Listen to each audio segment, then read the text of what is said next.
Namaste children. Last session we have learned the basic concepts regarding federalism. What is the definition of federalism? What are the different constituents of federalism that we have learned? So in that, from that definition we have understood that it is a government, that is it is a system of government where power is divided between central authority and various constituent units. That is, the federation means it is a system of government, or federalism means it is a system of government where the power is divided between central authority and its constituent units. So central authority with reference to India, it is there is central government, and with reference to constituent units we can see that our Indian states and union territories. This way the power has been divided among different units. And now we can see what are the powers of the state governments, powers of the constituent units, what are the powers of the central government. That we can see under the, we have seen under the central list, state list and concurrent list. There is central government's powers. Subjects come under the central government, subjects comes under the state governments, and subjects come under the both the state and the central government, that is known as the concurrent list. And here we can see the under federation different governments, that is both levels of government enjoys the powers independently, that both the levels of government enjoy powers independently. Central government cannot order the state government, but at the same time we can see that both are separately answerable to the people. Central government and the state governments are responsible to the they are accountable to the people, that is they are separately answerable to the people. And in the unitary system of government there is only one level of government, and for easy administration that powers may be divided between units or subunits, but that is the easy administration, the departments, there may be units and subunits, but you know that the entire power entrusted in the hands of the central government, that is a unitary form of government, there is only one level of government.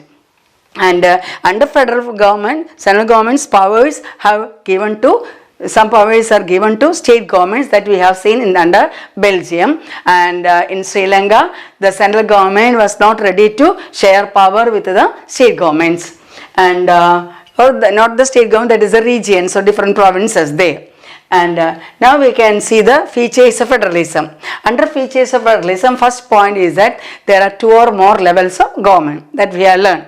Two or more levels of government means there is central government and the state governments and the union territories. And second point is that different tiers of government govern the same citizens. Yes. If you are in Tamil Nadu or Andhra Pradesh or Kerala or Haryana or Punjab, we can see that that particular state is governed by the central government as well as the state governments.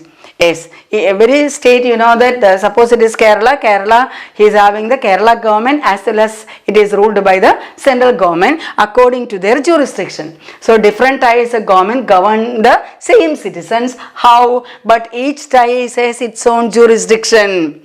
Each tier is having its own jurisdiction, that is regarding legislation, taxation and administration. In order to remember this legislation, taxation, administration, it is better to know, you know, that what are the organs of government. In the organs of government we can see that there is a legislature, there is legislature, then there is executive, and there is judiciary, you know. So that way you take, at least you take, it is regarding the legislation. Regarding the execution, execution means administration, legislation means how the laws are made. When the laws are implemented, that we call it as administration or executing the law. So there are three organs of government: legislature, legislature, the executive and the judiciary. So the legislation, so each tier of government, each tier has its own jurisdiction. Each tier has its own jurisdiction regarding legislation, taxation and administration. So you see, it is better to say legislation, then administration and taxation, it has its own jurisdiction.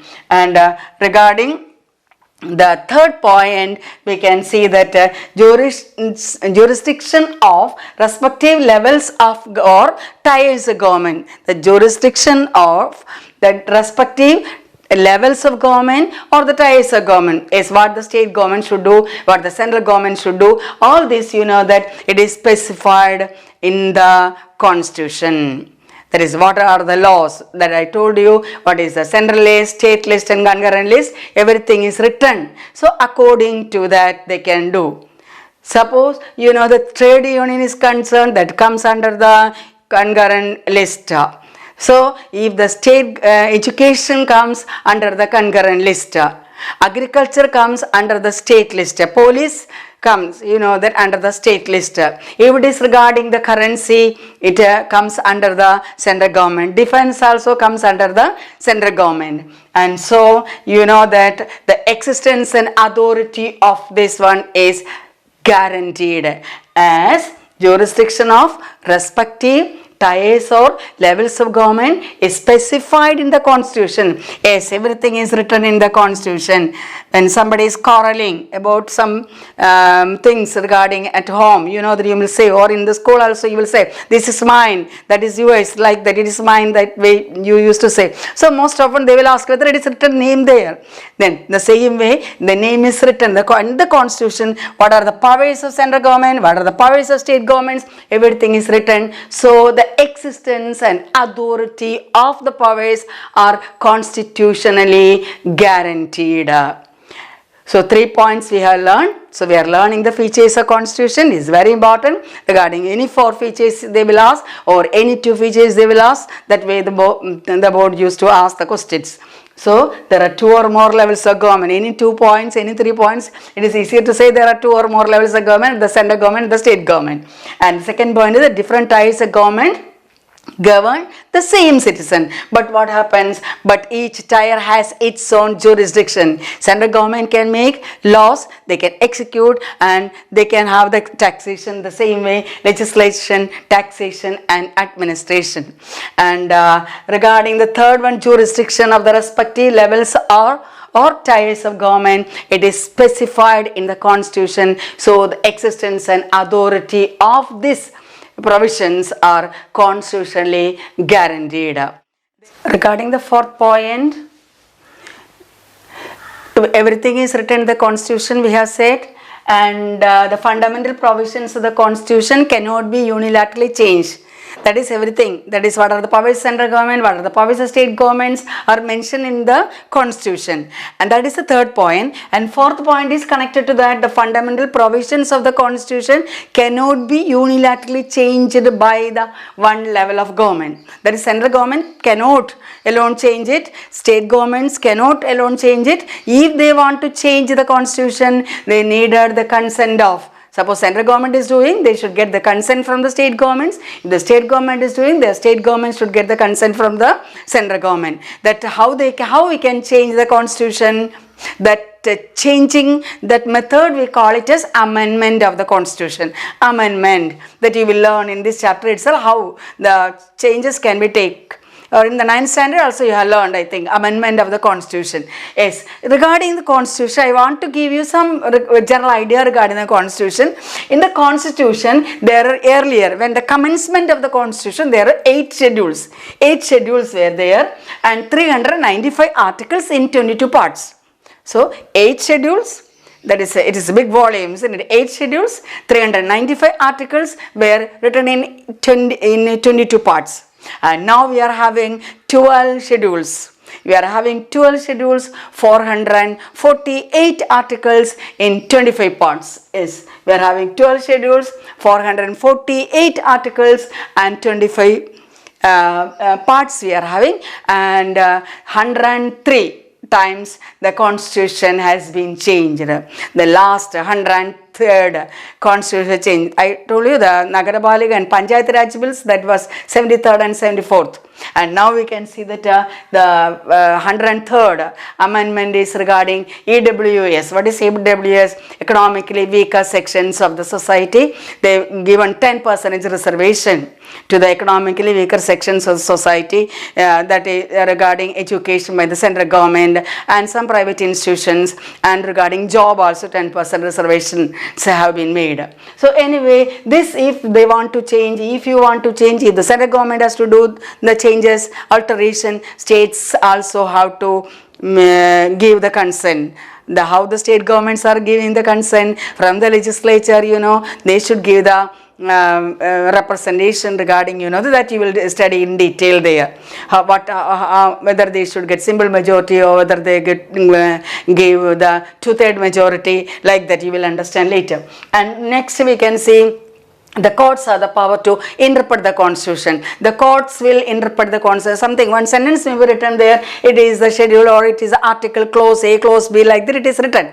But that a common man may not be knowing about what is the correct meaning of that. So the advocates, those who know, those who studied the law, they will interpret the law. So you can see that the courts have the power to interpret the constitution, the powers, and the highest court, that if there is any disputes between state governments or state government and the central government, we can see that the highest court, what is the highest court? The Supreme Court. That is, states are having the high courts, and the entire country is having the apex court. We know that that is the Supreme Court. Supreme Court is acting as an umpire to settle the disputes between the central government and the state government, or between the states governments. And so you can say regarding the exercise of their powers. Regarding exercise of the powers means what the one government should do, what the central government should do, what the state government should do, and where is the limitation of the powers of the central government, where is the border of power regarding the state governments, like that. So regarding the exercise of the powers, you can see that the courts have the power to interpret the constitution and of the powers of the constitution, and the highest court, if there is any dispute, that the highest court, that means the Supreme Court, how the Supreme Court will act as the umpire to settle the disputes between the governments, if there is the regarding the exercise of their power. So we have learned 5 features we have learned. Then next we can learn, there are 2 more features regarding the source of revenue and regarding objective of the country regarding federal form of government. Yes, that we can see in the next session. I hope you understood. Learn it, write and learn. Thank you, children.